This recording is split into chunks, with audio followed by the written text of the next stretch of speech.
आज की क्लास में हम लोग इलाहाबाद हाई कोर्ट के देखिए स्टेनोग्राफर परीक्षा दोस्तों 2017 का पेपर सॉल्व करेंगे।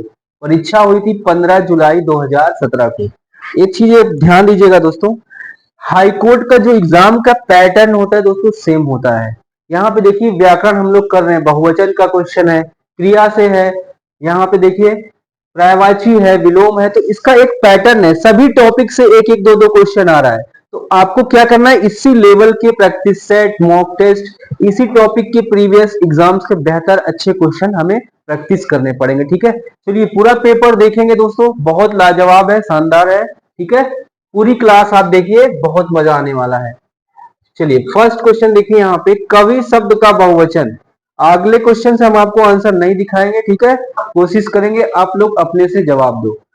चलो कवि का देखिए यहाँ पे क्या दिया है बहुवचन, कवि का कवि ही हो जाएगा। क्या हो जाएगा, कवि का बहुवचन क्या हो जाएगा, कवि हो जाएगा। देखिए कुछ चीजें ऐसी होती हैं जो समान होती, देखिए विकारी शब्दों के जिस रूप से अनेक वस्तुओं का बोध होता है, ठीक है, होता है, उसे बहुवचन कहते हैं। अनेक, कुर्सी कुर्सियां ना, किताब किताबें, पुस्तक पुस्तकें। यहाँ देखो जैसे लड़का का लड़के ढेर सारे, जात है तो जातियां, माताओं आदि। ठीक है, अब देखिए यहाँ पे परंतु कुछ शब्द सदा बहुवचन में ही प्रयुक्त होते हैं। जैसे देखो जैसे कवि का कवि हो रहा है, उसी तरह कवि का कवि, बाल का भी बाल ही होता है, ये सर के बाल। दर्शन, प्राण, आंसू, ये सब क्या है याद रखना, इंपॉर्टेंट क्वेश्चन है। यहाँ पे देखिए सारे इंपॉर्टेंट है, एक बार इसको याद कर लीजिए, समझ लीजिए। ठीक है, चलो अगले क्वेश्चन पे हम आएंगे, क्वेश्चन नंबर 2। बताइए निम्नलिखित में से कौन सी क्रिया सकर्मक है। कौन कौन सी क्रिया होती है, सकर्मक अकर्मक, बताओ सकर्मक क्रिया कौन सी है, लिखना, हाथ से लिख रहा है। अकर्मक क्या होगा, सोना क्या हो जाएगा, अकर्मक कोई काम कर रहा है क्या, सो रहा है, तो वो भी एक क्रिया है एक हिसाब से देखा जाए, स्लीपिंग। लेकिन यहाँ पे कैसी क्रिया होगी, वो अकर्मक। लिखना क्या हो जाएगा, सकर्मक क्रिया। चलो देखो एक बार सकर्मक और अकर्मक क्रिया भी हम कायदे से समझ लेते हैं। देखिए दोस्तों, जिस क्रिया के साथ कर्म हो, कर्म के होने की संभावना हो, जिस क्रिया के व्यापार का फल कर्म पर पड़ता हो, उसे सकर्मक क्रिया कहते हैं। ठीक है, उपरोक्त विकल्प में लिखना एक सकर्मक क्रिया है, क्योंकि इस क्रिया के साथ कर्म होने की संभावना प्रकट हो रही। जैसे राम पत्र लिखता है, लिखना क्रिया के साथ क्या हो जाएगा, कर्म का काम कर रहा है पत्र। ठीक है, चलो दुर्गति का मुहावरा बता दो भाई, दुर्गति का मुहावरा क्या हो जाएगा बताइए। मुहावरे से भी 2 क्वेश्चन आते हैं यहाँ पे, लोकोक्तियां या मुहावरे। ठीक है, दुर्गति करना, किसी को क्या कर देना, बहुत परेशान कर देना, बहुत क्या कर देना, उसकी धज्जियां उड़ा देना। क्या कर देना, बोलते नहीं तुम्हारी धज्जियां उड़ा देंगे। चलो पगड़ी उछालना मतलब किसी का इंसल्ट कर देना। क्या कर देना, इंसल्ट कर देना। नाक रगड़ना, किसी के आगे गिड़गिड़ाना, माफ कर दो अब नहीं होगा। ठीक है, या तो किसी रिक्वेस्ट करना कि मेरा ये काम करा दो, मदद कर दो। नाको चने चबवाना, इसका मतलब नाक में दम कर देना, बहुत परेशान कर देना, औकात याद दिला देना। ठीक है, चलो इन चारों का लिख लो, आगे देखते हैं इसका एक्सप्लेनेशन क्या दिया है। देखिए देखो भाई जो है वही है। दुर्गति का अर्थ क्या हो जाएगा, धज्जियां उड़ाना। पगड़ी उछालने का मतलब इज्जत उतारना। नाक रगड़ने का क्या हो जाएगा, मिन्नत करना, मिन्नतें करना, रिक्वेस्ट करना, जो मैंने बताया। और नाको चने चबवाना, खूब तंग करना। देखो सारी चीजें सही है ना, इसको लिख लो जल्दी से, आगे बढ़ेंगे हम क्वेश्चन नंबर 4 पे। प्रतिष्ठा शब्द में बताना है उपसर्ग क्या दिया हुआ है, बताओ जल्दी से कमेंट करिए।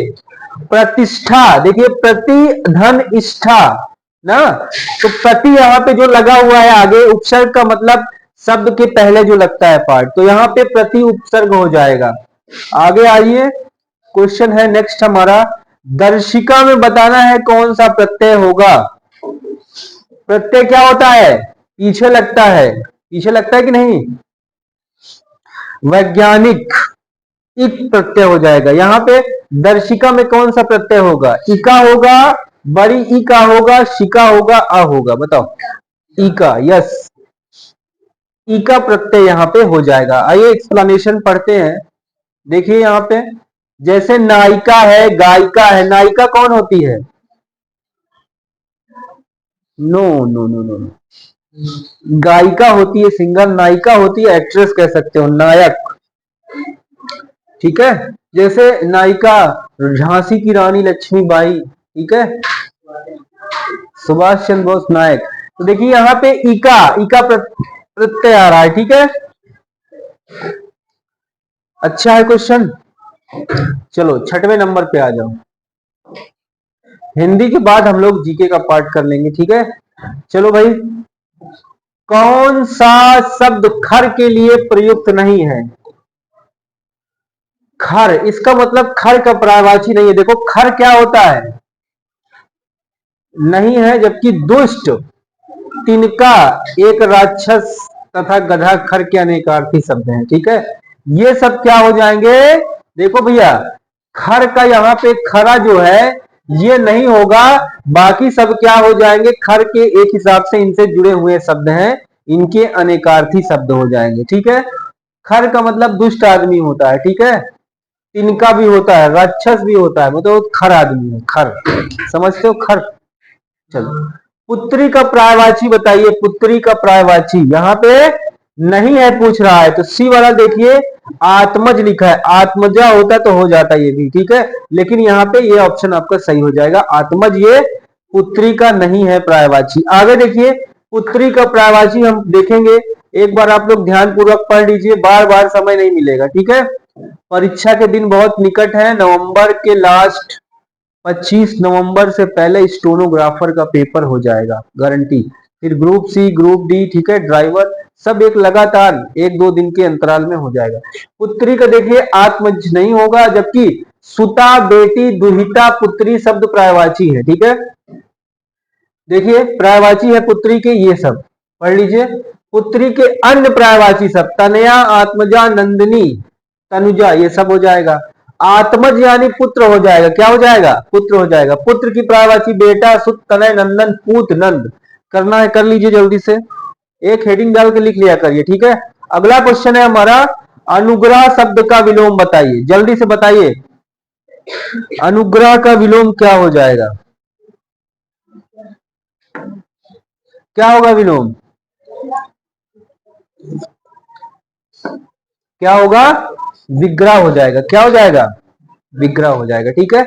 और भी यहाँ संग्रह है, प्रतिग्रह है, विग्रहित है, इन सभी का विलोम देखते हैं क्या होगा।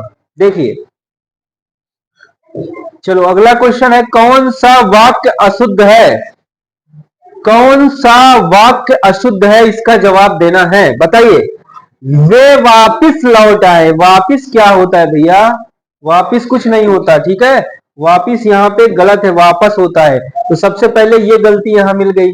यह मुझसे नहीं हो पाएगा, वह गाने का अभ्यास करता है, प्रत्येक व्यक्ति जीना चाहता है। बताओ, यहाँ पे अशुद्ध बताना है, अशुद्ध मिल गया हमको, पहला ही वाला तो है अशुद्ध, है कि नहीं अशुद्ध? पहला वापिस नहीं होता, वापस होता है। क्लियर है फ्रेंड्स? चलिए अगले क्वेश्चन पे आएंगे,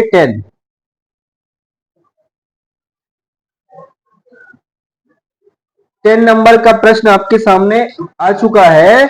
यहां बताना है, वह यौवन में परिश्रम करता है रहा, रेखांकित पद क्या है? क्या लिखा है? वह यौवन में परिश्रम करता रहा, वाक्य में रेखांकित पद क्या है? ये यौवन क्या है? विशेषण है, संज्ञा है, क्रिया विशेषण है या क्रिया है? जवाब दीजिए जल्दी से, क्या है ये?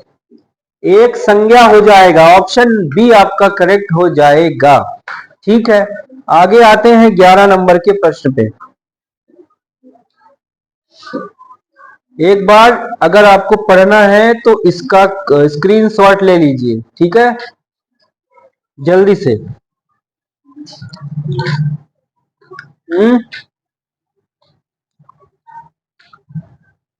अच्छा है, चले आगे 11, आ जाओ।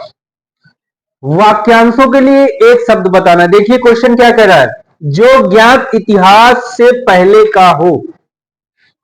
जो ज्ञात इतिहास से पहले का हो, इसका हमें क्या बताना है, एक शब्द में इसको क्या कहेंगे।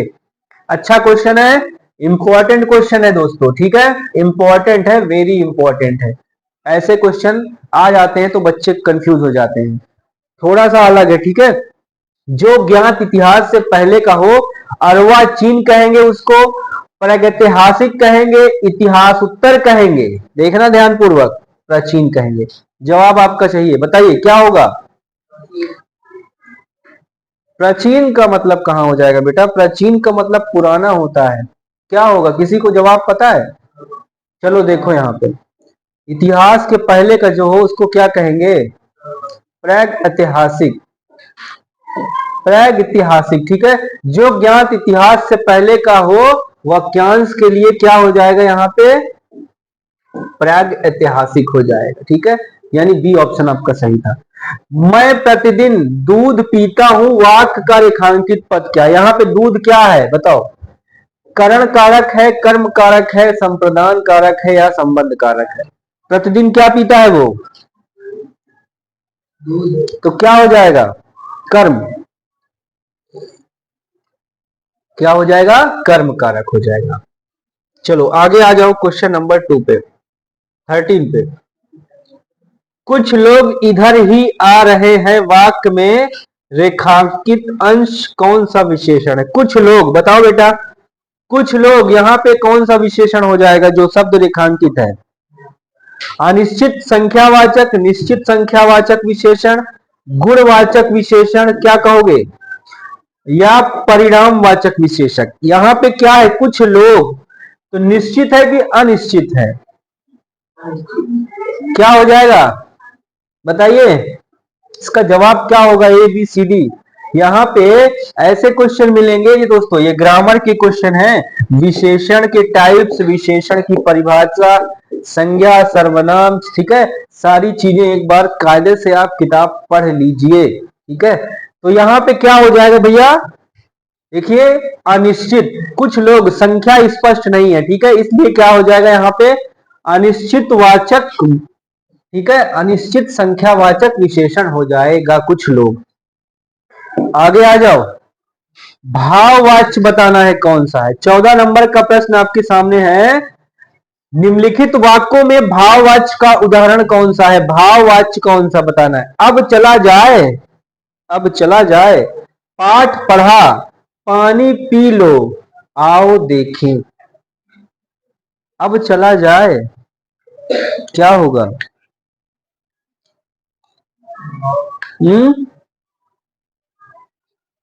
यहाँ पे क्या हो जाएगा, आप चला जाए, मुझसे खाया नहीं जाता, एक अपनी फीलिंग भाव बता रहा है कि नहीं, मुझसे चला नहीं जाता, देखो यहाँ पे, चलिए ध्यान पूर्वक समझिए, इस भाववाच्य को समझ लीजिए, क्रिया का वह रूपांतरण जिससे वाक्य में भाव की प्रधानता का बोध होता है, भाववाचक क्या कहलाता है, वह, देखिए, वाच्य अकर्मक क्रिया से बनता है, जैसे राम से हंसा नहीं जाता, अब चला जाए, मुझसे चला नहीं जाता, तो एक भावना है उसकी, क्या कह रहा है, अब चला जाए, एक भावना है ना उसकी, कह रहा है, भाव आ रहा है कि नहीं उसके बात में, तो समझना सेंस, तभी आप कर पाएंगे, ठीक है। तो यहाँ पे क्या होगा, ए ऑप्शन बिल्कुल सही हो जाएगा, क्लियर है, परिभाषा लिख लीजिए तो बेहतर रहेगा। आगे बढ़ेंगे, मुहावरा कौन सा है, देखो बेटा क्वेश्चन जवाब देना है आपको, इसमें बताना है मुहावरा कौन सा है, न 9 मन तेल होगा न राधा नाचेगी, ये क्या हो जाएगा, लोकोक्तियां हो जाएगा ये, ठीक है। दांत खट्टे करना, बुरी तरह पराजित करना, नाच न जाने आंगन टेढ़ा, आता जाता कुछ नहीं है, औकात कुछ नहीं है, लंबी लंबी फेंकता रहता है, मतलब नाच नहीं आता फिर भी इसे इसे ठुमक ठुमक के चलता है, मतलब कहने का दूसरा है यहाँ पे, दूर के ढोल सुहावने, दूर का मतलब मेरे एक मामा थे, एक ऐसी एक कहानी है छोटी सी, दो लड़के रहते हैं, दोनों बहुत फेंकते हैं लंबी लंबी, तो कहा है चलो ठीक है, तो एक बार एक जो फेंकू था वो इतना लंबा फेंका, कहा मेरे मामा के जो है इतना लंबा बांस है कि आसमान में छू जाता है।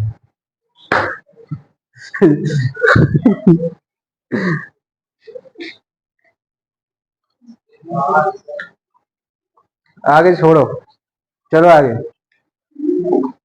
दूसरा वाला कहता है मेरे मामा का जो है इतना बड़ा बड़ा घर है कि अगर तुम एक बार घुस जाओ तो घुसते चले जाओगे, निकल ही नहीं पाओगे। तो बांस वाले से बोला फिर से कि ये बताओ, तुम्हारे मामा का इतना बड़ा बांस था, वो बांस रखते कहाँ थे? कहा है तुम्हारे मामा के घर में। चलो आगे, कोई बात नहीं, फेंकने की बात है। बताना है यहाँ पे बी वाला, देखिए दांत खट्टे करना एक मुहावरा हो जाएगा। ठीक है, दांत खट्टे करना मुहावरा है, बाकी लोकोक्तियां हैं, ठीक है, कहावतें जिसको कहते हैं। दांत खट्टे करना एक मुहावरा है जिसका उपयुक्त अर्थ है पस्त करना, बुरी तरह पराजित करना, हराना। न नौ मन तेल होगा, न राधा नाचेगी, नाच न जाने आंगन टेढ़ा, दूर के ढोल सुहावने। देखिए क्रमशः, न बड़ा प्रबंध होगा न काम होगा, न नौ मन तेल होगा न राधा नाचेगी। इसका मतलब समझे? अब कहेंगे कि तुमको दिलाएंगे कपड़ा शादी से पहले, कुछ भी, चलो इस पे डिस्कस नहीं करते, समय ज्यादा ले लिए हैं, आप लोग समझदार हो, ठीक है। 16 से 20 पढ़ेंगे दोस्तों, वायु प्रदूषण से संबंधित है ये पैसेज, ठीक है, पढ़ना जरूरी है। देखिए वायु प्रदूषण का सबसे अधिक प्रकोप महानगरों पर हुआ है। देखते नहीं हो ट्रैफिक कितना जाम होता है, दिल्ली वल्ली में तो मेट्रो चलती है फिर भी इतना प्रदूषण, स्मॉग हो जाता है, धुआं धुआं हो जाता है पूरा। समझ में आया? कुछ दिखता नहीं पास की चीजें, गाड़ियों की धुआं की वजह से। देखो फैक्ट्रियां भाई, इंडस्ट्रियां भी है प्रकोप। इसका कारण बढ़ता हुआ औद्योगिकरण, वही इंडस्ट्रियां, ठीक है, जो प्रोडक्शन। 20 वर्षों में भारत के प्रत्येक नगर में कारखानों की जितनी तेजी से वृद्धि हुई है, उससे वायुमंडल पर बहुत बुरा प्रभाव पड़ रहा है, बुरा, ठीक है, बुरा प्रभाव पड़ रहा है। ग्लोबल वार्मिंग, CO2 SO2 गैसें जो निकल रही हैं, इससे क्या वाष्पोत्सर्जन जो हो रहा है, सॉरी, जो ग्लोबल वार्मिंग बढ़ रहा है, हमारी पृथ्वी का टेम्परेचर बढ़ रहा है, ठीक है। चलो आगे देखो, यहीं से क्वेश्चन करेंगे, अच्छे क्वेश्चन है ये, पर्यावरण का भी आपका काम करेगा। चलो पढ़िए। 24 घंटे निकलने वाले धुएं से सारे वातावरण को विषाक्त बना दिया है। इसके अलावा सड़कों पर चलने वाले वाहनों की संख्या में तेजी से वृद्धि हो रही है। आजकल देख लो साइकिल से बहुत कम लोग चलते हैं, सब बाइक से ही चलते हैं ना, संख्या बढ़ गई है। और जब छोटे मोटे बाइक पे आ गए तो बड़े लोग 4 व्हीलर पे आ गए। हो गए यहां तक? चल, वाहनों की संख्या में वृद्धि हो गई। वायु प्रदूषण के लिए पूरी तरह से उत्तरदायी है। इन वाहनों के धुएं से निकलने वाली कार्बन मोनोऑक्साइड गैस के कारण आज न जाने कितने प्रकार की सांस और फेफड़ों की बीमारियां आम बात होती जा रही है, ठीक है। किसकी बीमारियां? सांस और फेफड़ों की। इधर बढ़ती हुई जनसंख्या लोगों को काम की तलाश में गांव से शहरों की ओर भागना भी वायु प्रदूषण के लिए अप्रत्यक्ष रूप से उत्तरदायी है। शहरों की बढ़ती जनसंख्या के लिए आवास की सुविधाएं उपलब्ध कराने के लिए वृक्षों और वनों को भी निरंतर काटा जा रहा है। वायु प्रदूषण को बचाने वाले कारणों की हमें खोज करनी चाहिए। पर्यावरण की सुरक्षा के लिए अधिक से अधिक वृक्ष लगाने चाहिए। बात समझ में आ गई? अच्छे से हो गया? चलो अब जवाब देना क्वेश्चन का। अनुच्छेद, देखिए चिंता व्यक्त की गई है, अनुच्छेद में चिंता व्यक्त की गई है। किसकी चिंता व्यक्त की गई है? औद्योगिकरण पर, शहरीकरण पर, बढ़ते वाहनों पर या प्रकृति दूषण पर? किस पर? प्राकृतिक दूषण पर। क्यों? इसी पे तो डिस्कस हो रहा है। देखिए दूषित ही तो हो रहा है पर्यावरण, इन्वायरमेंट, नेचुरल पॉल्यूशन कह सकते हो, ठीक है, NATURA, नेचुरल पॉल्यूशन। चलो अगला है, इसी से रिलेटेड क्वेश्चन है पैसेज से। पर्यावरण प्रदूषण का कारण नहीं है, क्या नहीं है? आवासीय सुविधाएं, उद्योग, यहां से भी धुआं निकलता है, ठीक है। वृक्षारोपण करोगे तो पर्यावरण प्रदूषण नहीं होगा, ठीक है। वाहन चलेगा तो होगा। आवासीय सुविधाएं, तो यहां सी होना चाहिए। सी जो है पर्यावरण का क्या हो जाएगा? मित्र हो जाएगा, ठीक है। पेड़ लगाओगे तो क्या होगा? पर्यावरण स्ट्रांग होगा, बेहतर होगा, अच्छा होगा ना। तो यहाँ पे ये कारण नहीं है। अगला जाओ, पर्यावरण शब्द में कौन सा उपसर्ग है बताओ? परिधन आवरण होता है कि नहीं, चारों ओर से ढका हुआ। ए ऑप्शन आपका सही हो जाएगा।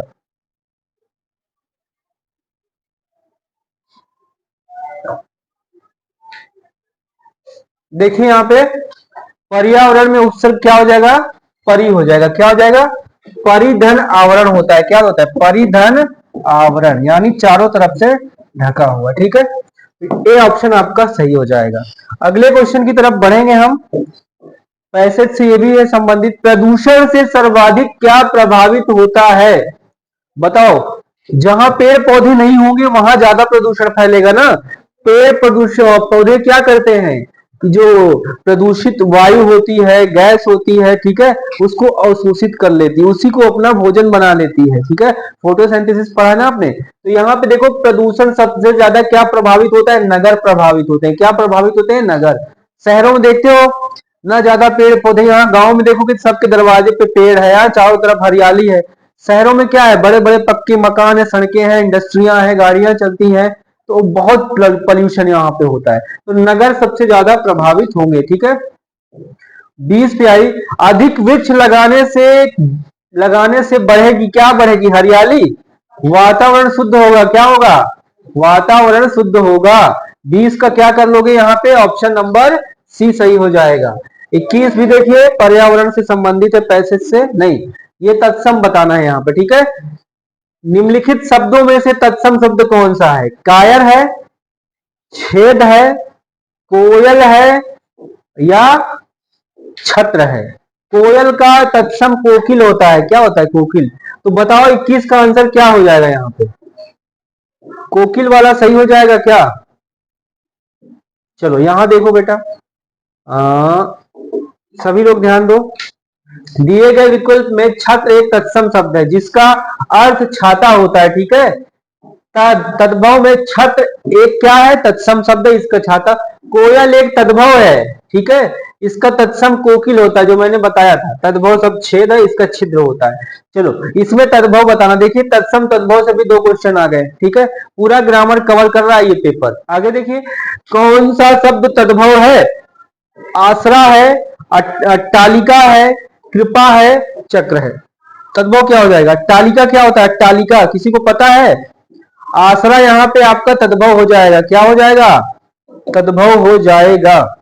आसरा का मतलब क्या होता है, आश्रय। क्या होता है, कौने आश्रय नहीं ना, आसरा नहीं ना, सुनते हो कि नहीं, बोलते हैं लोग गांव में। तो आज के समय में आश्रय का मतलब जहां लोग अपना निवास करते हैं, आराम करते हैं, ठिकाना जहां बोलते हैं। ठीक है, अट्टालिका, कृपा, चक्र। ठीक है, अट्टालिका का क्या हो जाएगा, कृपा चक्र हो जाएगा। ठीक है, तद्भव में अटारी होता है। अटारी सुने हो क्या होता है, अट्टालिका का अटारी।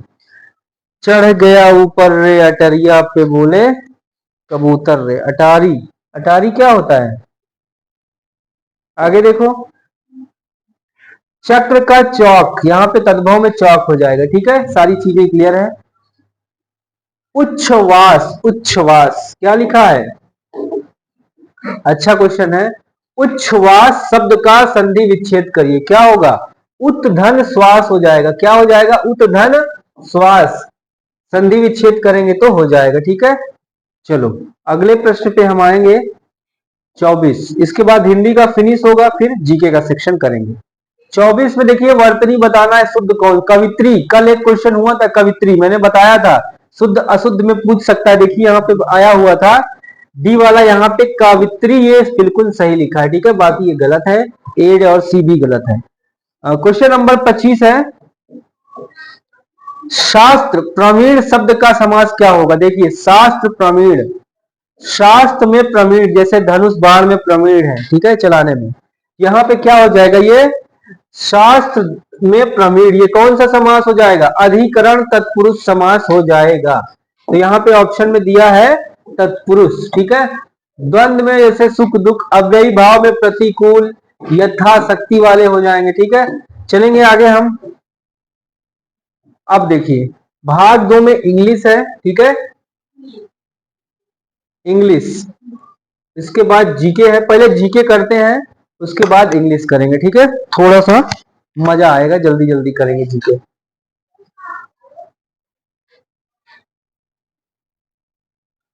आइए बढ़िया बढ़िया क्वेश्चन है जीके में भी। 51 से लेकर 75 तक जीके का होगा, ठीक है। चलिए सभी लोग ध्यान दीजिए क्वेश्चन नंबर 51 पे। निम्नलिखित में से कौन सा देश विश्व का सबसे बड़ा भूतापी विद्युत संयंत्र है, बताओ। कौन सा देश में बताना है, ठीक है। किस देश में विश्व का सबसे बड़ा भूतापी विद्युत संयंत्र है। यूएसए में है, रूस में है, कनाडा में है या भारत में है, कहां पे है, आंसर कीजिए। सबसे बड़ा भूतापी विद्युत संयंत्र किस देश में है, ऑप्शन सामने है। इसका जवाब देखिए ए ऑप्शन हो जाएगा आपका, संयुक्त राज्य अमेरिका। कहां पे है, यूएसए में है, ठीक है। चलो देखिए, जिसे जियोथर्मल पावर कहते हैं, ग्रीक भाषा से आया हुआ शब्द है ये, जिसका अर्थ है पृथ्वी और थर्मोस अर्थात ताप। वह ऊर्जा जिसे पृथ्वी में संग्रहित ताप से निकाला जाता है। विश्व में भूतापी ऊर्जा संयंत्र का सबसे बड़ा समूह द गीजर में स्थित है। द गीजर एक स्थान है, ठीक है, वहां स्थित है, जो कहां है, कैलिफोर्निया में है। कहां है, कैलिफोर्निया में है, अमेरिका में, ठीक है। चलो आगे आ जाओ। अच्छा क्वेश्चन एक बार फिर से आपके सामने है। भारत में मानक समय के रूप, देखिए क्वेश्चन नंबर 2 है। भारत के मानक समय में रूप में देखिए 32 अंश देखो डिग्री दिया है। पूर्व देशांतर रेखा को माना जाता है जो उत्तर प्रदेश से होकर गुजरती है। कहां से गुजरती है बताओ, मानक समय रेखा कहां से गुजरती है। बी ऑप्शन आपका सही हो जाएगा, मिर्जापुर। कहां से, मिर्जापुर से, ठीक है। प्रयागराज नैनी को भी माना जाता है, लेकिन सही उत्तर मिर्जापुर है। 53 आ जाओ बेटा। ब्रह्मपुत्र नदी को बांग्लादेश में किस नाम से जाना जाता है, पद्मा नाम से जाना जाता है। किससे, पद्मा नाम से जाना जाता है। ब्रह्मपुत्र नदी को बांग्लादेश में किस नाम से जाना जाता है, पद्मा नाम से जाना जाता है। कर लीजिए, जमुना नाम से, सॉरी, पद्मा गंगा को कहते हैं, ठीक है, एक गलती हो गई है। चलिए यहाँ पे जमुना को बांग्लादेश में, ठीक है, जो ब्रह्मपुत्र नदी है बांग्लादेश में, इसको कौन सी नदी कहते हैं, जमुना नदी कहते हैं, ठीक है। आगे आ जाओ क्वेश्चन नंबर 54 पे। भारतीय संविधान द्वारा अपनाई गई सरकार की संघीय संरचना मुख्य रूप से किस देश से लिया गया है, बताइए। बताइए संघीय संरचना किस देश से लिया गया है, कनाडा से, ब्रिटेन से, ऑस्ट्रेलिया से या आयरलैंड से। कमेंट कीजिए क्या होगा इसका राइट आंसर, यहां पे हो जाएगा संघीय आपका ब्रिटेन होगा, ठीक है। बी ऑप्शन आपका सही हो जाएगा। चलो देख लेते हैं, ए है, ठीक है, कनाडा से लिया गया है। चलिए कहां से लिया गया संघीय ढांचा, कनाडा से। देखिए प्रभावित है, इसके अलावा अवशिष्ट शक्तियों का केंद्र निहित है राज्यपालों की नियुक्ति। उच्च न्यायालय की परामर्शी निर्णयन प्रावधान को भी कनाडा से लिया गया। नीति निर्देशक तत्व तो आयरलैंड से, संघीय व्यवस्था ब्रिटेन, ठीक है, मैं इसी की बात कर रहा था, ठीक है। वहां पे कुछ और था, संघीय संरचना थी, ठीक है दोस्तों, वो संघीय संरचना थी, मैं संघीय ढांचे की बात, संसदीय व्यवस्था की बात कर रहा था, ठीक है। ब्रिटेन, समवर्ती सूची का प्रावधान ऑस्ट्रेलिया से लिया गया है। ये सारी चीजें इंपॉर्टेंट है, इसका स्क्रीनशॉट आप ले लीजिए एक बार में।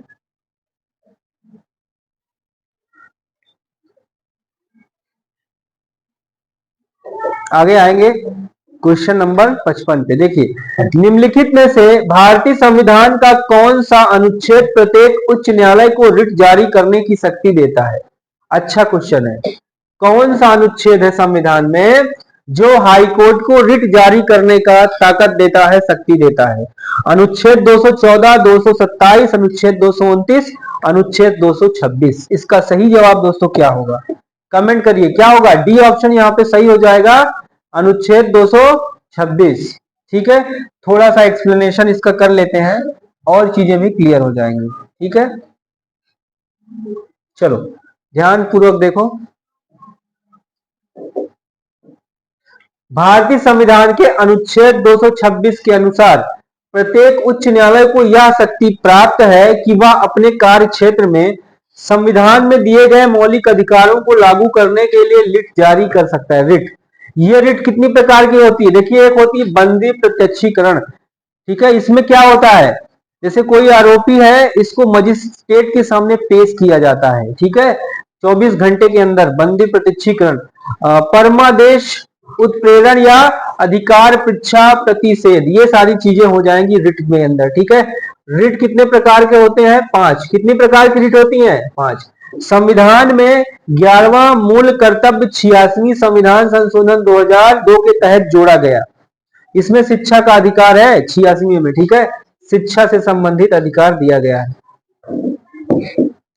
आगे आओ 56 पे। भारतीय संविधान में मूल कर्तव्यों को किसके तहत जोड़ा गया? 42वें संविधान संशोधन के तहत क्या जोड़ा गया? जो 11 मूलभूत कर्तव्य है, इसको जोड़ा गया था 1976 में। कब किया गया था? जोड़ा गया था। और किस समिति के तहत? स्वर्ण सिंह समिति की अनुशंसा पर। 10 मूल कर्तव्य, इस समय 11 है, ठीक है, इस समय क्या हो गए हैं? 11 है। नया जोड़ दिया गया है 4 का, ठीक है, भाग को। अच्छा क्वेश्चन है ये भी। पॉलिटी के क्वेश्चन आएंगे, कायदे से आने क्वेश्चन।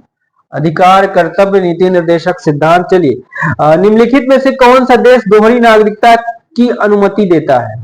ये भी क्वेश्चन अच्छा है। कौन सा देश है जो दोहरी नागरिकता की अनुमति देता है? अमेरिका है, भारत है, जापान है, नीदरलैंड है। सही जवाब क्या होगा यहाँ पे? अमेरिका हो जाएगा, ठीक है दोस्तों। आसान क्वेश्चन था, सबको पता होगा। सी ऑप्शन इसका सही हो जाएगा। देखिए, कथनात्मक प्रकार का लोकगीत गुलराज। गुलराज ये कहाँ का लोकगीत है? बताओ। गुलराज राजस्थान का है, मध्य प्रदेश का है, आज छत्तीसगढ़ का है, जम्मू कश्मीर का है? कहाँ है? कहाँ का हो जाएगा ये? गुलराज लोकगीत कहाँ का? हमारे उत्तर प्रदेश का लोकगीत क्या है? बिरहा। क्या है? बिरहा सुने हो कि नहीं? हाँ, ठीक है।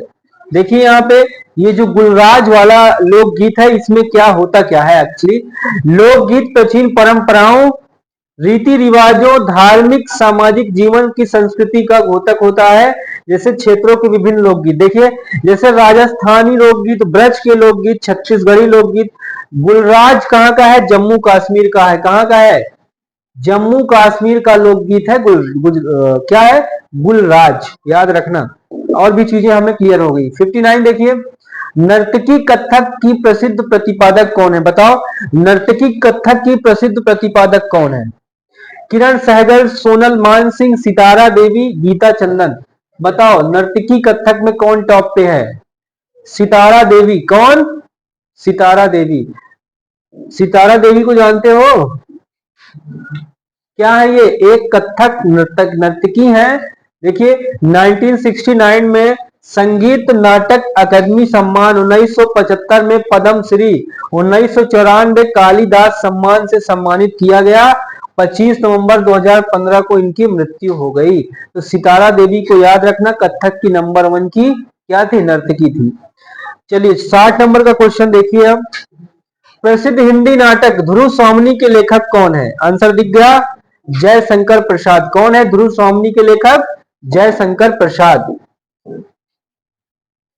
चलो एक बार इसको स्क्रीनशॉट लीजिए, बहुत ही इंपॉर्टेंट है, मोस्ट इंपॉर्टेंट क्वेश्चन है। क्या है ये? मोस्ट इंपॉर्टेंट है ये, इसको लीजिए पूरा स्क्रीनशॉट। जयशंकर प्रसाद, देखिए इनके नाटक है स्कंदगुप्त, चंद्रगुप्त, ध्रुव स्वामिनी, एक भूत। कालिदास भी पूछता है अभिज्ञान शकुंतलम, मालवियाग्निमित्रम, विक्रमो वर्षियम। बाण भट्ट की है पार्वती परिणय, जो पार्वती का विवाह का, ठीक है, बाण भट्ट ने इस नाटक को लिखा है। चले आगे 61 पे। विज्ञान के क्षेत्र में नोबेल पुरस्कार प्राप्त करने वाले पहले एशियाई कौन थे? विज्ञान के क्षेत्र में नोबेल पुरस्कार प्राप्त करने वाले कौन थे? बताओ। रविन्द्रनाथ टैगोर को साहित्य में मिला है, किसमें मिला है? 1913 में मिला है, ठीक है। देखो आगे देखो, यहाँ पे गीतांजलि के लिए, यहाँ पे पूरा हम पढ़ते हैं, क्लियर हो जाएगा, ठीक है।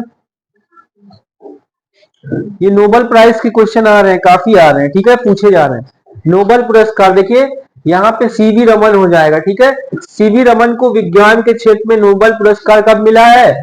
1930 में, ठीक है। पहले विज्ञान क्षेत्र के पहले भारतीय थे, एशियाई भी थे। रविन्द्रनाथ टैगोर को साहित्य में 1913 में गीतांजलि के लिए, ठीक है। आगे आ जाओ। यंत्र राजा एक खगोली पुस्तक को डैश ने लिखा था, किसने लिखा था? जो सम्राट फिरोज शाह के दरबार में एक खगोल शास्त्री थे। बताओ बेटा। यंत्र राजा एक खगोल शास्त्री पुस्तक है, इसको किसने लिखा था बताना था। वो आदमी कहाँ रहता था, सम्राट फिरोज शाह के दरबार में एक खगोल शास्त्री थे। ऑप्शन है समाई जय सिंह द्वितीय, महेंद्र सूरी, श्रीपति ब्रह्मगुप्ता गुप्त। बताओ क्या होगा आंसर, बी हो जाएगा, बी महेंद्र सूरी। क्या हो जाएगा, महेंद्र सूरी। आगे आ जाओ 63 पे। चलो इसको स्किप करते हैं, 63 64 भी स्किप। करंट के पुराने क्वेश्चन है, ठीक है, और टाइम नहीं लेंगे, जल्दी जल्दी करेंगे। देखिए पद्म विभूषण आप इस समय का याद कर लीजिएगा, 23-24 का याद, कला संगीत क्षेत्र पद्म विभूषण। आप 2023-24 का क्लियर कर लीजिए, पद्म विभूषण से सम्मानित किसे किसे किया गया, ठीक है। 5-6 लोगों को किया गया, मुलायम सिंह यादव जी का भी नाम है उसमें। चलो 67 पे आ जाओ। ये भी करंट का दक्षिणी एशिया उपग्रह है। हाँ दोस्तों, ये भी जो है उपग्रह से संबंधित क्वेश्चन है, ठीक है। इस तरह के क्वेश्चन पूछते हैं। 60 देखिए फिर से, मुख्यमंत्री जो भी नया हो, किसी की डेथ हुई हो, कोई राष्ट्रपति, किसी देश का प्रधानमंत्री, ऐसे भी क्वेश्चन आपसे पूछ लेगा, ठीक है। चलो आगे आ जाओ। ये भी देखिए, यूपी विधानसभा के नए अध्यक्ष किसे चुना गया है, सी ऑप्शन हृदय नारायण दीक्षित। अभी चुना गया है माता प्रसाद पांडे को। चलो 70 देखो, ये भी करंट का है, यूपी से क्वेश्चन है, यूपी जी के भी काफी इंपॉर्टेंट रहेगा आपके लिए, ठीक है। 71 में आ जाओ बेटा। चलो 71 देखो, राजपूत राजकुमार कौन था जिसने राजपूतों द्वारा पुत्री के विवाह में किए जाने वाले बेहताशा खर्चों को, जिसका परिणाम अक्सर भ्रूण हत्या होता था, को कम करने के लिए कानून लागू करने की कोशिश की थी। जय सिंह द्वितीय ने, ठीक है, जय सिंह द्वितीय ने। ज्यादा राजा महाराजा रजवाड़ा जो होता था, पहले लोग एक एक राज्य दान दे देते थे, 100-100 हाथियां दान दे देते थे, सोना चांदी गहने, हजारों गुलाम दान दे देते थे। ये प्रथा थी पहले बिटिया की शादी में, ठीक है। अगर ये सब नहीं होता तो भ्रूण हत्या जैसे बहुत सारी चीजें सामने आती थी, ठीक है। चलो यहाँ पे नाम क्लियर हो गया, आगे आ जाओ 72 पे। निम्नलिखित में से कौन से मुगल सम्राट ने अंग्रेजों के एक अप्रत्यक्ष कैदी के रूप में 6 वर्षों तक इलाहाबाद के किलों में निवास किया। देखो इलाहाबाद का किला कौन कौन देखा है, संगम गए हो ना, जो किला बना है ना ऊपर, देखो वहीं पे, वहां पे 6 वर्ष तक जो है किले के अंदर जो है अप्रत्यक्ष कैदी के रूप में निवास किया। कौन था, शाह आलम द्वितीय।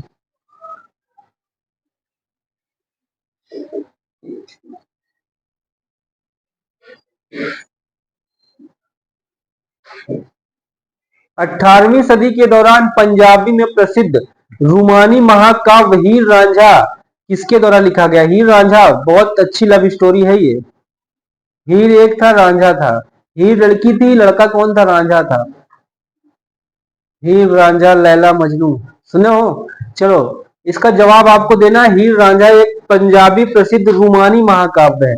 इसका आंसर देख लो इधर, ठीक है, मिर्जा साहिब। क्या नाम था, मिर्जा साहिब। अब देखो एक धार्मिक आंदोलन से क्वेश्चन है, राजा राम मोहन रॉय से, ठीक है, कक्षा 7 की किताब में है ये।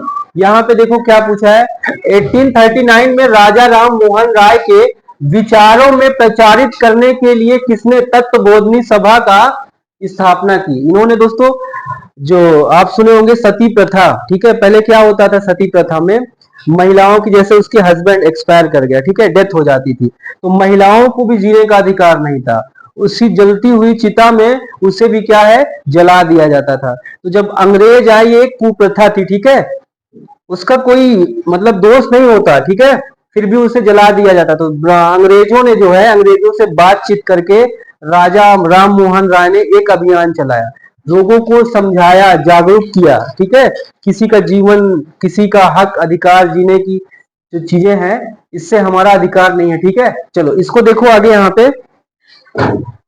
अब इन्होंने क्या किया था, तत्वबोधिनी सभा की स्थापना की थी। कहाँ किया था, देखिए देवेंद्र नाथ ठाकुर, कौन है ये, उनके भाई है क्या, रविन्द्रनाथ टैगोर के, पश्चिम बंगाल में, ठीक है। चलो यहाँ पे क्या हो जाएगा, बी ऑप्शन हो जाएगा। तत्वबोधिनी सभा की स्थापना की थी, किसके विचारों को प्रसारित करने के लिए, समझ में आया। विचारधारा की लड़ाई है पूरा। चलो आगे देखो यहाँ पे 1929 में कांग्रेस के लाहौर अधिवेशन में जवाहरलाल नेहरू के अध्यक्षता में, देखिए 75 नंबर का क्वेश्चन है, आखिरी क्वेश्चन है ये जीके का। देखो यहाँ पे 1929 में कांग्रेस के लाहौर अधिवेशन में जवाहरलाल नेहरू ने कांग्रेस के अध्यक्ष का पद, देखिए मोतीलाल नेहरू से लिया था जो उनसे पहले अध्यक्ष थे। याद रखना 1929 में मोतीलाल नेहरू जवाहरलाल नेहरू के फादर थे, उनसे कांग्रेस अध्यक्ष का पद लिया था। ठीक है, ये जीके का पार्ट दोस्तों फिनिश होता है। अब हम शुरू करेंगे इंग्लिश का सेक्शन। ठीक है, चलो आ जाओ इंग्लिश पे। मेन क्वेश्चन करेंगे, बाकी पैसेज को स्किप कर दिया जाएगा। ठीक है, ग्रामर वाले पार्ट कर लेंगे। क्वेश्चन देखिए पैसेज काफी, लगभग 10 क्वेश्चन यहाँ पे पैसेज के हो जाते हैं। ठीक है, और काफी लंबी क्लास। यहाँ पे देखिए आपका भाग 2 है, 26 नंबर पे गलत स्पेलिंग बताना है और सभी मीनिंग्स आप लोग लिख लीजिए, स्क्रीनशॉट ले लीजिएगा। ठीक है, मीनिंग बहुत इंपॉर्टेंट है। चलिए देखिए यहाँ पे पूछ रहा है इसमें से कौन सी स्पेलिंग गलत है। गलत यहाँ पे देखिए कमीशन लिखा है, एकोमोडेट लिखा है, टुमारो लिखा है, परमिशबल लिखा है। तो टुमारो की स्पेलिंग यहाँ पे क्या है, गलत है। ठीक है, ये गलत है, यही ऑप्शन आपका हो जाएगा। कमीशन का मतलब आयोग, एकोमोडेट का मतलब समायोजित करना। ठीक है, जायज होता है परमिशबल का, संभव जिसको कहते हैं। चलो अगले क्वेश्चन पे आ जाओ। फिर से देखिए दो रॉन्ग स्पेलिंग, रॉन्ग वर्ड बताना है। ठीक है, दो क्वेश्चन पूछे जा रहे हैं। ये पेपर का पैटर्न है। ठीक है, ऐसे ही पेपर बनेगा, याद रखिएगा दोस्तों। प्रीवियस ईयर के जितने भी पेपर है यदि आप कर लेते हैं तो पेपर की टेंडेंसी क्या रहेगी, किस लेवल के क्वेश्चन, किस टॉपिक से क्वेश्चन पूछे जाते हैं, सारी चीजें क्लियर। यहाँ पे रॉन्ग स्पेलिंग क्या होगी देखो, चलो इसको देख लेते हैं एक बार, बाकी तो सब हमें सही लग रहा है। ए वाला ऑप्शन देखो, इरर से रिलेटेड है, इरोनिमियस लिखा है, इसका मतलब गलत होता है, अशुद्ध होता है। ठीक है, ये बी वाला आपका हो जाएगा। स्प्रियस का मतलब अवैध या गलत होता है, केरिमोनियस का मतलब औपचारिक होता है, क्यूरियस का मतलब उत्सुक या जिज्ञासु, बहुत क्यूरियस माइंड है, जिज्ञासु माइंड है, लिख लो। अगला question fill in the blanks करना है हमें। देखिए in his quest for dash की जगह हो जाएगा नो एट की, कुछ भी नहीं लगेगा यहाँ पे। ठीक है, for knowledge he enrolled into a university, तो डी वाला हो जाएगा यहाँ पे सही। 29 पे आ जाओ।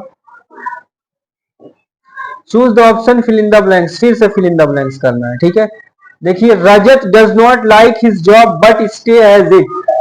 फिर आगे देखिए क्या है, because the salary is good, यहाँ पे द होना चाहिए। ठीक है, यस द आपका सही हो जाएगा, ज्यादा एक्सप्लेन भी करने का टाइम। चलो 30 देखो, प्रोनाउन करना है, कंप्लीट करना है प्रोनाउन से। यहाँ पे क्या होगा आपको बताना है। ठीक है, 30 choose the correct pronoun to complete the sentence.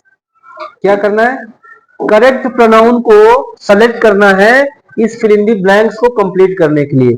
बालीजीत stood and watch the children carefully as they cross the road. ठीक है, रोड क्रॉस करने से पहले केयरफुली का मतलब क्या होता है, बच्चों के लिए सावधानी की बात कही जा रही। ठीक है, आगे आ जाओ 31 पे। Choose the correct adjective to complete the sentence, यहाँ पे एडजेक्टिव बताना है कौन सा होगा। चलो ध्यान दो सभी लोग।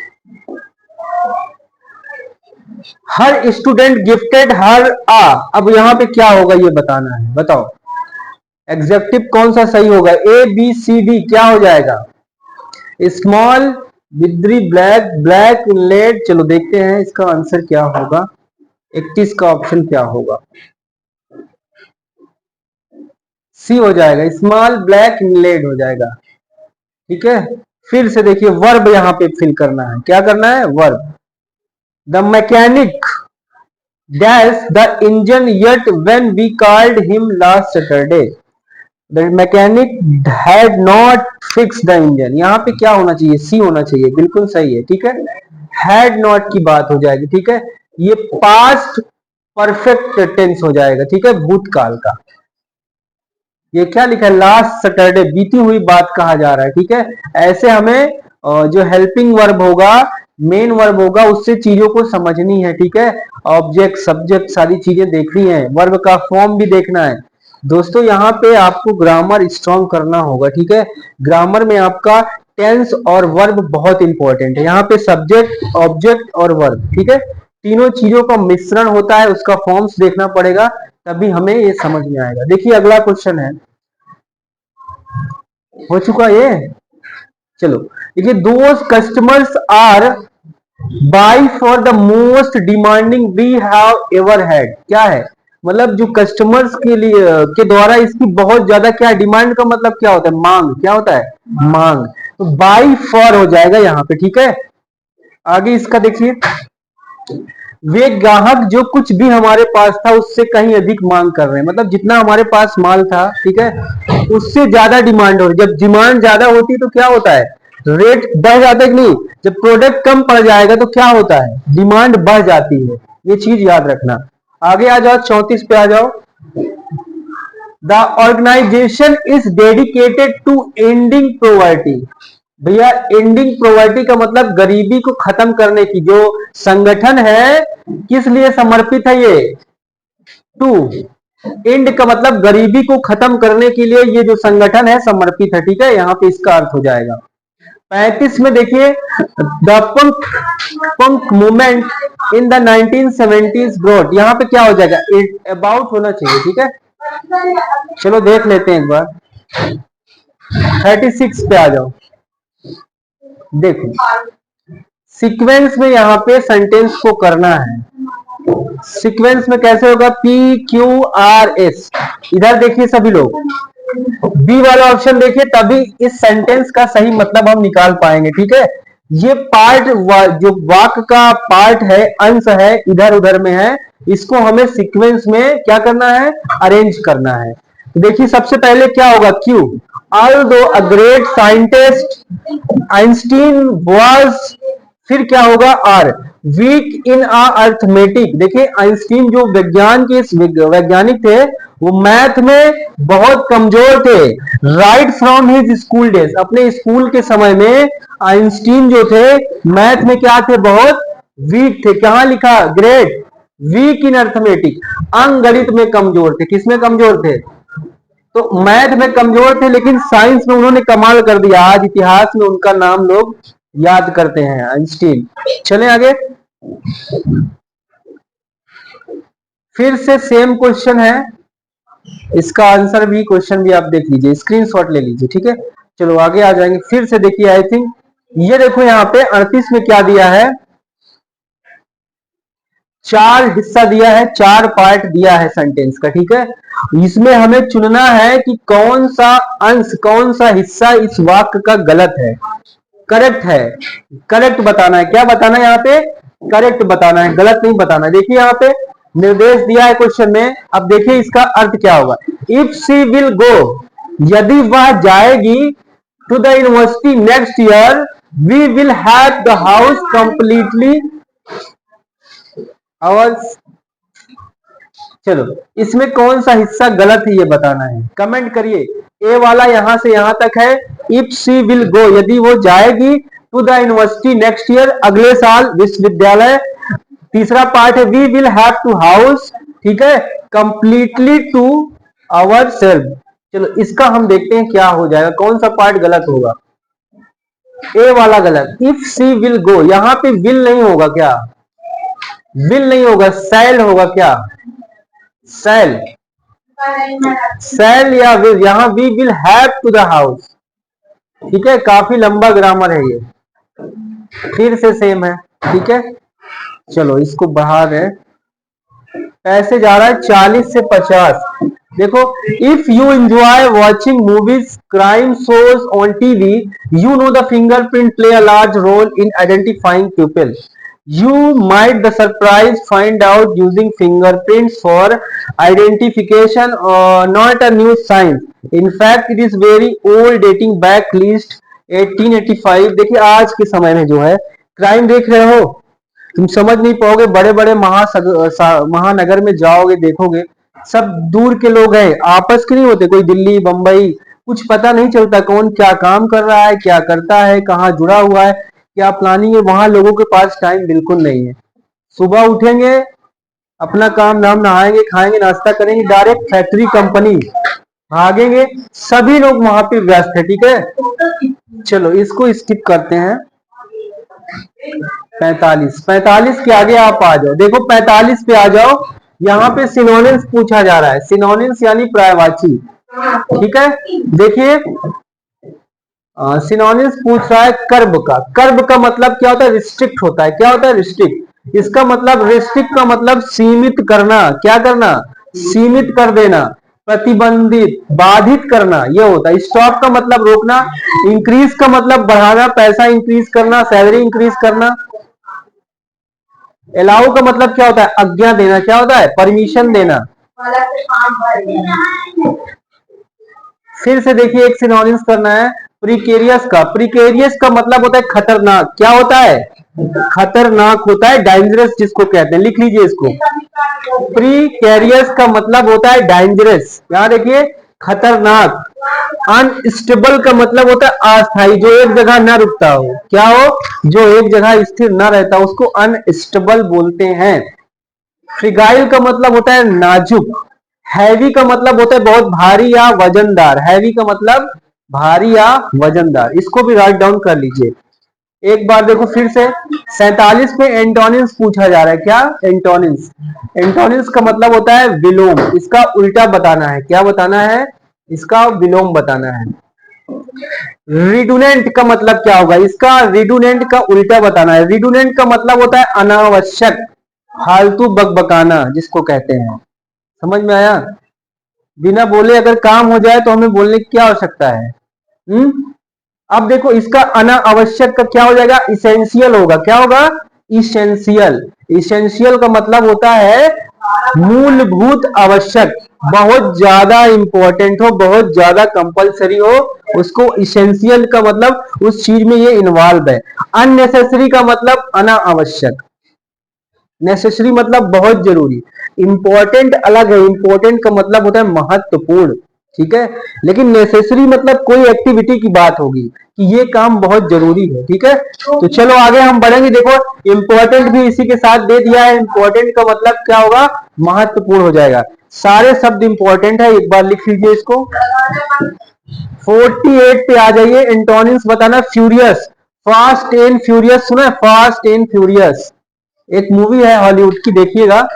सी देखिए यहाँ पे इनर्ज क्या हो जाएगा, इनरेस्ड हो जाएगा। फ्यूरियस का मतलब होता है अति क्रुद्ध, जहाज से कूद जाना, छत से कूद जाना, तलवार चलाना, मतलब जिसके अंदर रिस्क रिस्क बहुत ज्यादा होता है। क्या होता है, गोली, बम, बारूद, लड़ाई, ठीक है, ये सब सारी चीजें कर। अति क्रुद्ध लिखा हुआ है ना, अति क्रुद्ध होता है फ्यूरियस का मतलब। क्लैम का मतलब क्या होता है, शांत होता है। तो इसका अपोजिट क्या हो जाएगा, फ्यूरियस का क्लेम हो जाएगा, शांत जिसको कहते हैं, ठीक है। क्वाइट का मतलब होता है चुप रहना। फ्री का मतलब स्वतंत्र होता है, ठीक है। चलो आगे आ जाओ। देखो वन वर्ड सब्स्टिट्यूशन है। Allowance paid by the husband to wife on legal separation. मतलब जब कोर्ट आदेश देता है कि अपनी पत्नी की क्या करो, जब पत्नी अलग होती है तो खाने पीने का इंतजाम करना पड़ता है। उसको क्या कहते हैं इंग्लिश में, बताओ। गुजारा भत्ता। क्या कहते हैं, गुजारा भत्ता। तो समझ लो बहुत दिक्कत हो जाती है। तो यहाँ पे देखिए क्या एलिमोनी बोलते हैं। क्या बोलते हैं, गुजारा भत्ता देना पड़ता है। क्या देना है, अब 10,000 कमाता है तो 5,000 देना पड़ेगा। किसको, किस लिए, अब तो अलग हो गई, किस लिए देना पड़ रहा है, ये कानून है। उसको सरकार, देखो शुद्ध परिभाषा है गुजारा भत्ता। पेनल्टी का मतलब होता है जुर्माना। जैसे गाड़ी वाले ने ठोक दिया था सुबह सुबह, अगर हम ना होते तो क्या 1 रुपए की संभावना थी। चलो जुर्माना दिया कि नहीं, उसने तोड़ा, कार में टक्कर मारी, ब्रेक लाइट टूट गई। मैंने देखा मोबाइल में ये ब्रेक लाइट कितनी की आती है, ठीक है। पता चला 1,300 रुपए का है। बोला भाई, मैं कहा 2,000 दो कम से कम। तो बोला मेरे पास है ही नहीं कुछ। ये हुआ कि जो है वही दे दो, ठीक है। कुछ तो देखो, कंपेंशन मतलब हर्जाना होता है। क्या होता है, हर्जाना। तो उसने क्या दिया है, हर्जाना दिया है। जुर्माना कब देना पड़ता है, जब जैसे तुम्हें यहाँ लिखा है पान खाकर थूकना मना है, यहाँ पे टॉयलेट करना मना है, लिखा हुआ है। देख तो कहीं कहीं लिख लेते हैं लोग, नोट करके लिख देते हैं। पकड़े जाने पर 500 का क्या जुर्माना, तो वो जुर्माना हो गई पेनाल्टी। यहाँ पे हर्जाना कंपेंशन होता है, क्या होता है कंपेंशन मतलब जुर्माना। लिख लीजिए, लिखिए सब। मुआवजा क्या होता है, सहारा देना। जैसे मुआवजा, बारिश हुई तुम्हारी फसल चौपट हो गई, ठीक है, भूकंप आ गया तुम्हारा घर गिर गया, सड़क में तुम्हारा बन रही तुम्हारा मकान चला गया, तो वहां पे गवर्नमेंट मुआवजा देती, क्या देती है, मुआवजा देती है। सारे शब्द बहुत इंपॉर्टेंट है, ठीक है, इसका स्क्रीनशॉट ले लीजिए। चलो आखिरी क्वेश्चन है आज की क्लास का। तो दोस्तों, मित्रों, भाइयों और बहनों, चलो देखो 50 नंबर का क्वेश्चन है, आखिरी क्वेश्चन है। आ जाइए। Choose the word that best suit the definition. उस शब्द को चुनना है जो इस डिफिनेशन को बेस्ट सूट करता है। चलो, easy to carry over long distance, मतलब दूर तक ले जाने के लिए जो आसानी, हमारे काम को आसान करे, क्या कर, देखो दूर तक ले जाने में आसानी होना, इसके लिए वन वर्ड क्या हो जाएगा, पोर्टेबल। क्या होगा, सी ऑप्शन पोर्टेबल यहाँ पे सही हो जाएगा। जैसे ये डिजिटल बोर्ड है, टीवी है, चाइना का सब पार्ट है, बोरम भर भर के आता है नाव पे लद के, जहाज से, ट्रेन तो आती नहीं, चलती नहीं, तो आधा आधा इसकी जितनी भी पार्ट्स है, इसमें अलग अलग पार्ट आता है, अलग अलग जगह से बैठ के इसको क्या करते हैं, यहीं पे पोर्ट करते हैं। पोर्ट का मतलब फिट करते हैं इसका कनेक्शन, उससे ये जोड़ा वो जोड़ा, ये किस्सा वो किस्सा, ठीक है, तो ये होता है पोर्टेबल। पोर्टेबल में जैसे ये अभी इसको कहीं ले जाना है तो आसानी से कैसे से स्टैंड लोग ले जाते हैं फोल्ड वोल्ड करके ना, क्या ऐसे स्टैंड ले जाओ, क्या खुला हुआ ले जाने में दिक्कत होगी। पोर्टेबल क्या होता है, इसका अलग अलग पार्ट खोल के इसको फोल्ड करके आराम से बैग में रख लेते हैं, ठीक है, ये हो जाएगा आपका आंसर। देखिए कैरिज का मतलब सवारी डब्बा, कन्वीनियंस, कन्वीनियंट का मतलब सुविधाजनक, मोबाइल का मतलब गतिशील। बताओ मोबाइल का मतलब क्या होता है, क्या होता है, गतिशील। चलो क्लास फिनिश हो गई, थोड़ा सा डिस्टरबेंस हुआ होगा उसके लिए क्षमा चाहेंगे, ठीक है।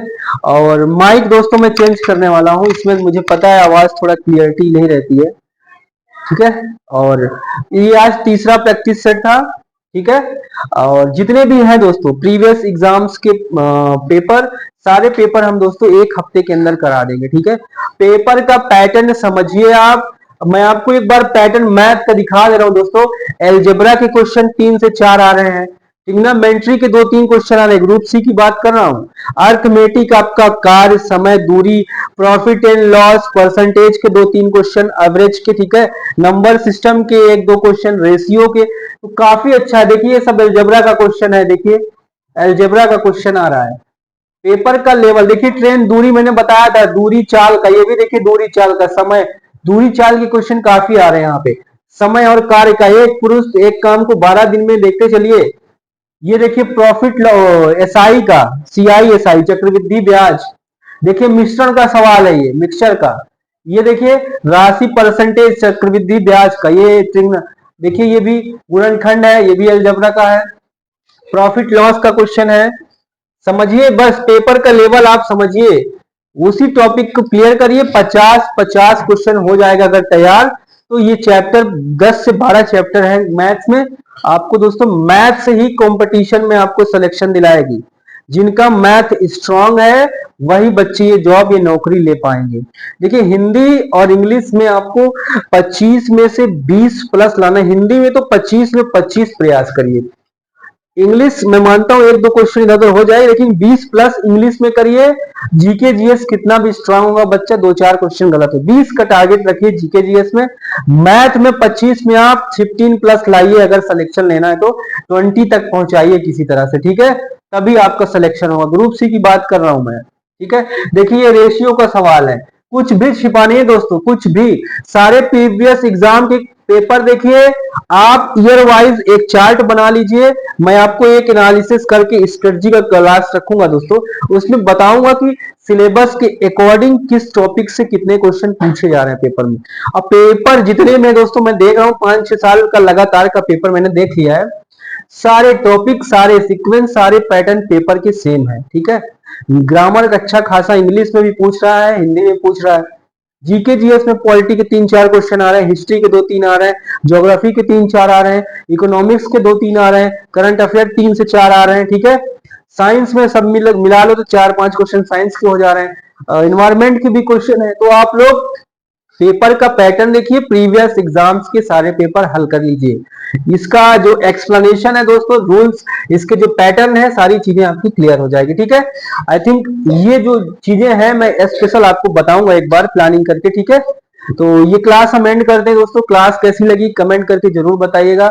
अगर आपको ये पीडीएफ चाहिए तो टेलीग्राम का लिंक डिस्क्रिप्शन में दिया है, यूट्यूब चैनल के प्रोफाइल में व्हाट्सएप ग्रुप और टेलीग्राम का लिंक है, क्लिक करके आप ज्वाइन हो जाइए, वहां पे आपको ये पीडीएफ फ्री में मिल जाएगी। ठीक है, चलिए बाय बाय, टेक केयर, धन्यवाद, वंदे मातरम।